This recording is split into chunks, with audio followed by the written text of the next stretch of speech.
welcome to another episode of the Jiu-Jitsu Therapy Podcast with Chris Mize. I am Coach Chris Mize.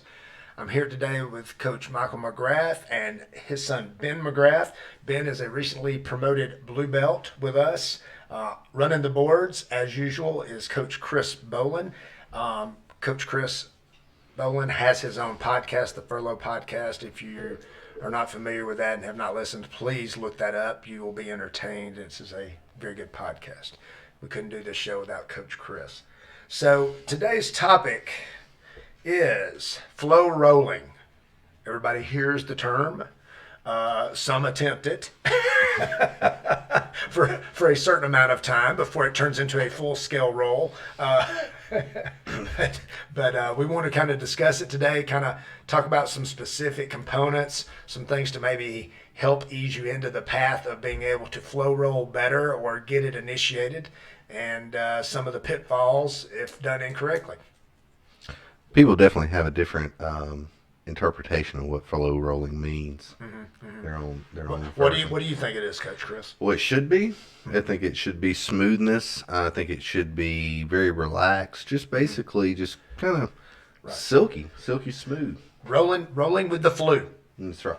You know, that's what Coach Eric Paulson describes it. He says it's like rolling with the flu. You know, you're able to move. You know, it's just you're moving at a nice, comfortable kind of pace, but you're moving.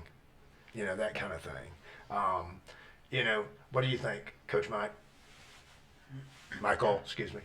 I was first exposed to flow rolling with you about, I think maybe 5 years ago, because we were knocking the hell out of one another every week.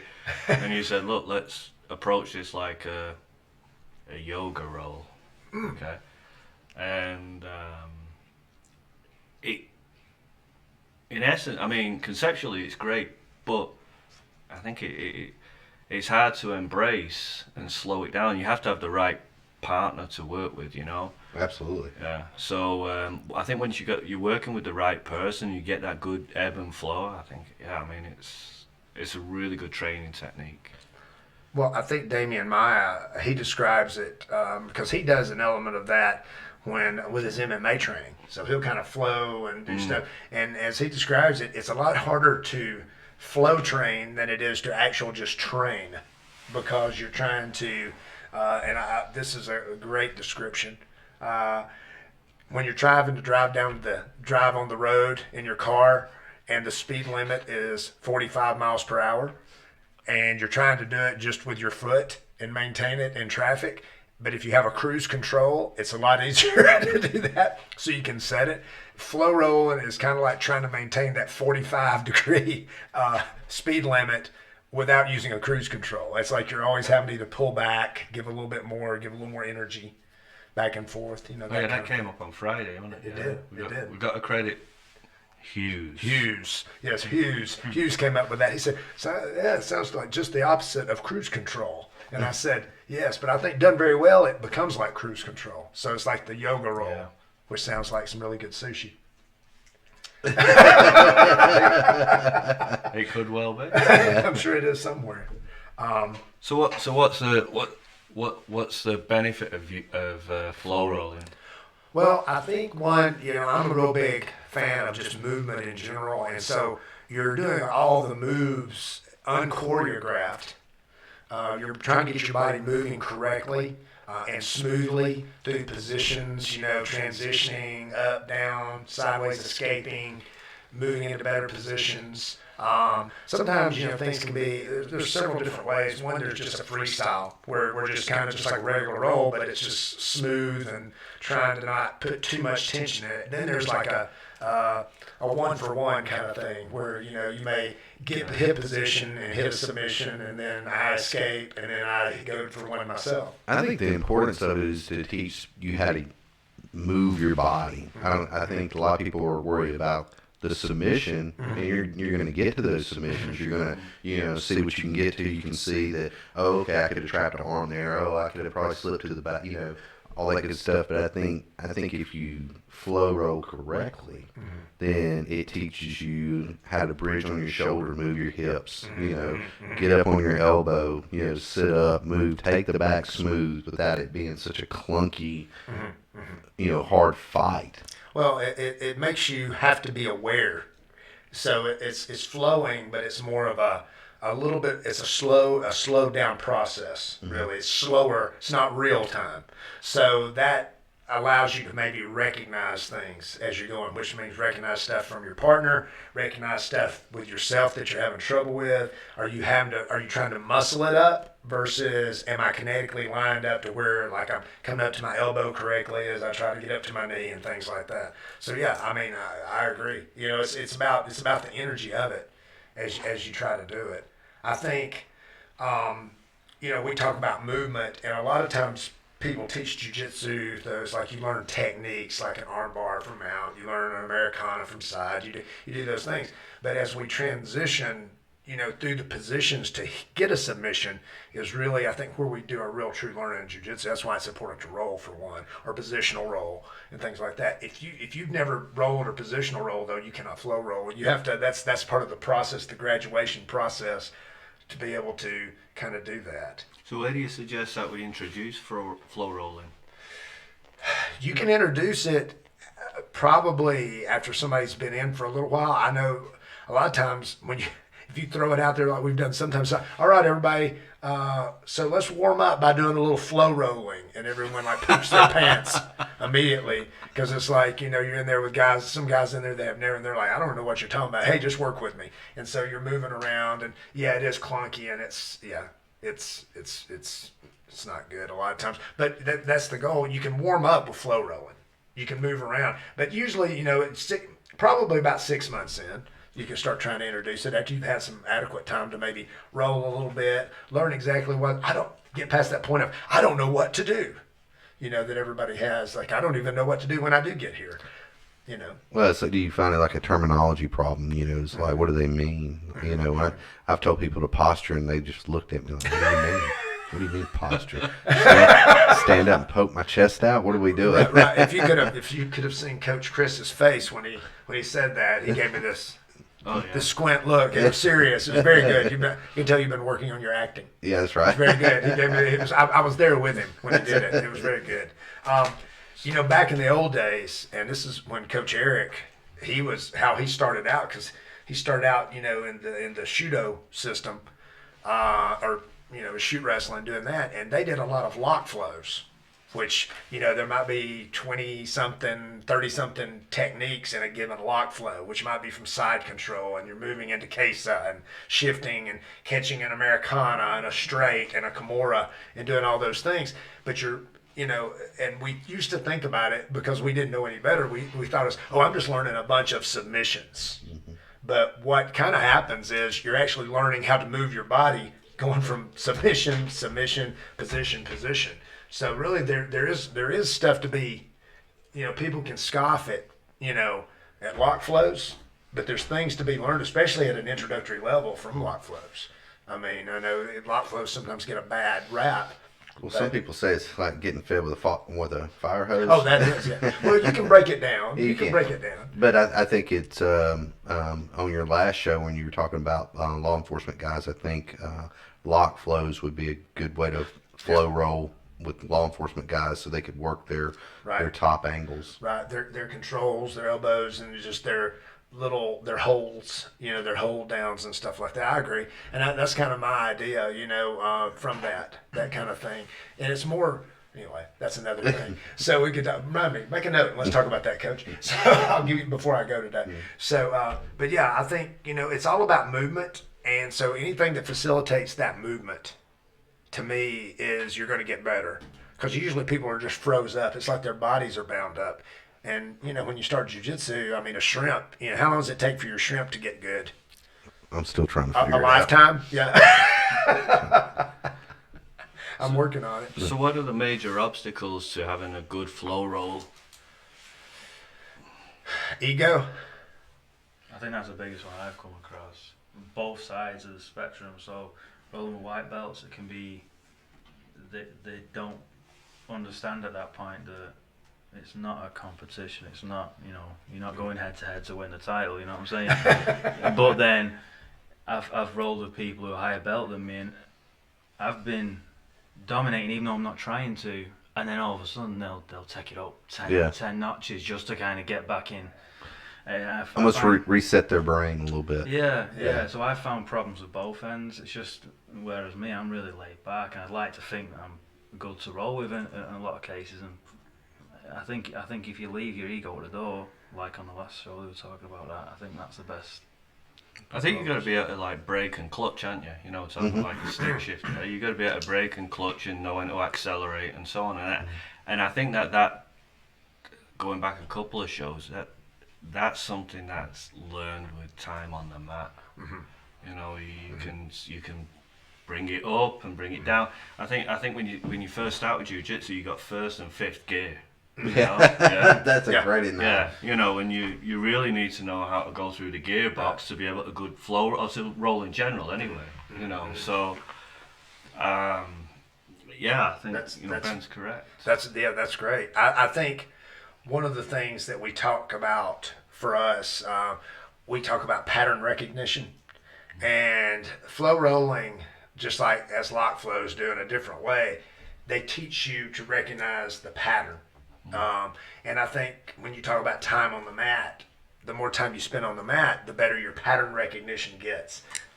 I agree. I mean, but as well, one of the things that you taught me, which really helped with my rolling, but my flow rolling as well, in particular, was doing the star drill. That Eric does. Yeah. I mean, knowing how to move around a body, and then how to react when somebody's moving around the body as well. Yeah, absolutely. In that star drill, I mean, that was crucial. And Chris gave me one of his heavy bags and said, look, he was being nice, but basically you're crap at this. So take it home. This is what I want you to do, and then we'll try again next week. And I kept that bag for about a month, and I did. And then we kept it for doing neon belly drills. But yeah, I mean, those exercises really helped with my flow rolling. Well, you want to do repetition, but you don't want to get complacent, but you got to learn how to move first. Absolutely. You got to learn how to move, because and the people listening to this, in my humble opinion, is your initial flow roll when you're fresh to it is very baby step. Very star drill stuff, kind of stuff. And then next thing you know, now you're back stepping. Now you're doing sexy stuff. The guy, helicopter. The guy starts to do something, and you just you just add to it. You add to it. It's like it's like in a football. The first thing they're going to teach you to do is run straight down the field, right? Yeah. Next thing you know, you got a little bit of cut. Yeah. Next thing you know, you got a switch back. So you add to it. Mm-hmm. Yeah. Do you think you could make the flow rolling as part of the warm up? I don't get a lot of value. I mean, honestly, I don't get a lot of value out of the warm up, the running around the room and so on.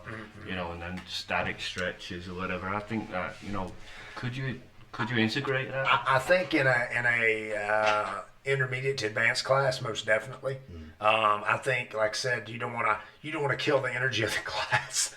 Throwing something out, and sometimes you can, especially when you get a bunch of people that are uncomfortable. Yeah, not to go down a rabbit hole, but I think a lot of times the warm-ups for most things is to get your mind kind of clicking on what you're about to do more so than it really is a warm-up. Okay. Yeah. That's why I limit mine to 5 minutes max. Yeah. If you're going past 5 minutes, I'm itching. I'm starting to twitch a little bit. I struggle to get through the 5 minutes. But I did one warm up with you, and there's all these push-ups, and I'm like, screw this. So, I got a phone call. I'll be back in a minute, guys. How long is this going to take?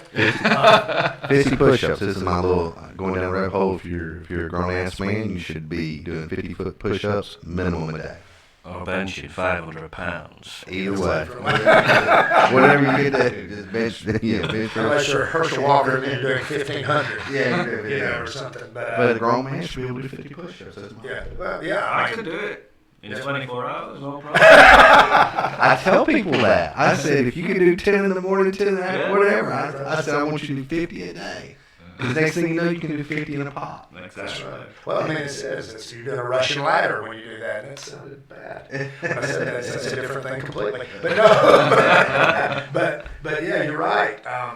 But I think if you introduced it and over time and we're patient, the thing is you don't want to, even we're very blessed because we have very good people who've trained with us, and they're very patient to work with new people always. And we've got such a great group, but it might be a little bit much to have them trying to teach people how to flow roll. Do you feel like they get bored with it? Like, in the sense of, what aggravates me as far as on an instructor standpoint, whether I'm showing flow rolling, when I'm showing technique or whatever, I kind of grind my teeth a little bit because you can see the boredom on certain people's faces, and you don't know what they're looking for. They don't realize that flow rolling is something, and it's helping them. And it's like, what do you, I mean? You want to do, helicopter arm bars all day, or you want to do, and so I don't.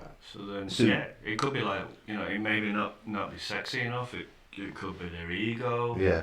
But yeah, I mean, when I flow rolled, it's really beneficial. You could flow roll with, let's say, somebody the size of Ben, and then you could have somebody the size of yourself, and then somebody the size of Robbie, and then it really changes things up, but it helps you move and stay connected as well. Well, I think you can go longer as well. You know what I'm saying? I mean, it's about breathing. If we're rolling, me, you, me, and Ben, whatever, we're rolling. 3 minutes, man, we're kind of huffing and puffing. Yeah. But we could probably flow roll for 30 minutes. Yeah. You know what I'm saying? And get movement and technique out of it. And I don't understand why, why people are so. And I shouldn't say everybody, but there are a lot of people that kind of, I don't understand what's going on. But, but there are some people that do embrace it and that are good with it. Yeah. I think it's their expectations ahead of time. And I don't think they realize what they're going to gain out of it. That they get bored or all of a sudden a move will happen and then it'll go to, red line immediately. And then Well, for me, I think what it is, and I'll attribute this is like when you... someone like me who doesn't really like mathematics a lot, and you start talking to mathematics with me, and all of a sudden I'm like, la, la, la, la, la, I start shutting down. I think with people tend to do that with this, like they don't understand it, so it's like, I don't get it, and they just don't, they're not interested because they don't want to think. But I tell you, as a coach, I think one of the most important things that can happen is if your students have to trust you. And that means they have to trust. They can't be wanting to argue with you about a point about it. They have to be willing to put themselves into it to do it long enough to where they can start to feel the benefit of it. It's like anything else. And us having this conversation, the next class, I'm sure is going to affect that in some way. It's going to affect mine this week too. I see how things, when we do it. But I think even if you started off with a 1-for-1. Here it's like this, boom, boom, boom, whether it's a sweep and then you do something and a back and forth like a checkers more so than chess. Right. And then eventually you want to get to a chess kind of. Well, maybe that's the answer to kill the ego part is explain to the fact of, okay, I'm going to scissor sweep you. I'm going to work on my scissor sweep, going to mount, do whatever, and let me kind of flow it a little bit, and then from there you work what you want to do, and maybe that'll help them understand that it's not a roll. Okay, I'm gonna let him work, and then I'm gonna work, and then I'm gonna let him work, and I'm gonna work, and then back and forth. It's just like if we said, okay, we're gonna flow roll, guys, but we're flow rolling positionally, where the goal is not to necessarily submit, but we're working positions, hitting sweeps and hitting everything and reversals and turns and stuff like that, but we're not trying to go for the big finish on each time. I mean, you could break it down and do component type things if you're trying to work people through a certain element of it to where they could actually do it, and then that way they're not so caught up on the prize at the end of trying to get somebody to tap. I guess there's just ways to do it. It's just you've got to be creative enough to try to do it.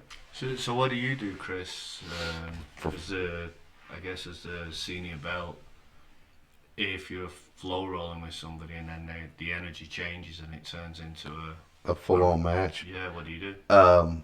Me personally, what I like to do is smash them to death.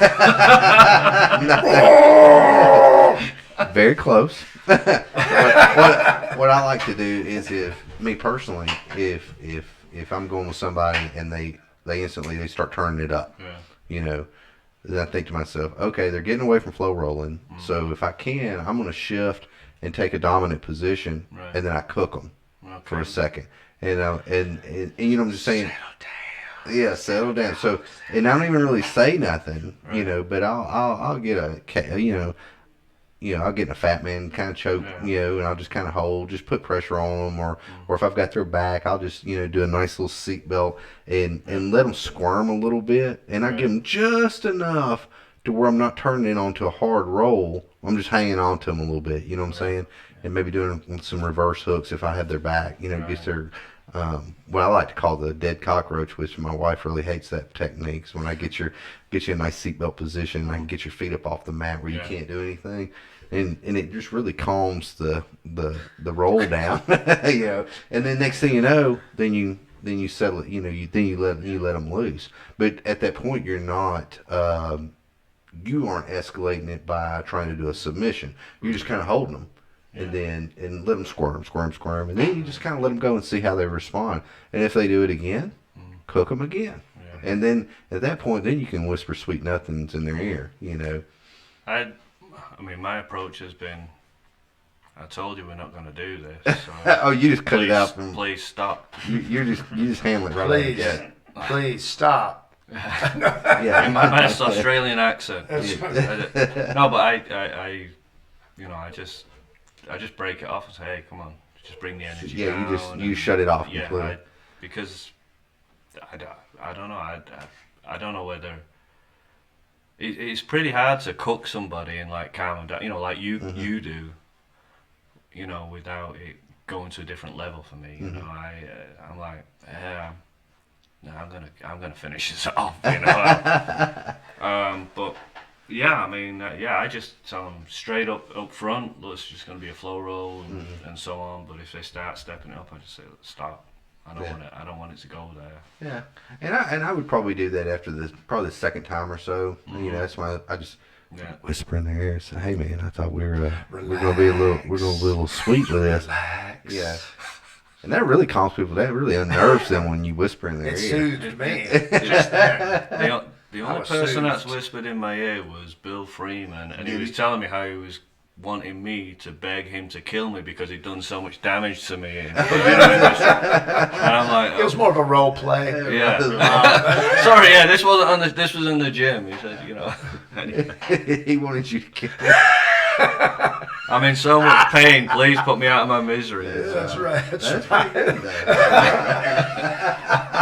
I like it. The context of that. Yeah, please. We'll have to have Bill here. Yeah. So remind me the next time Bill is in. We've got to address that. Yeah. But anyway, guys. So we've determined that flow rolling is good, and can be sexy.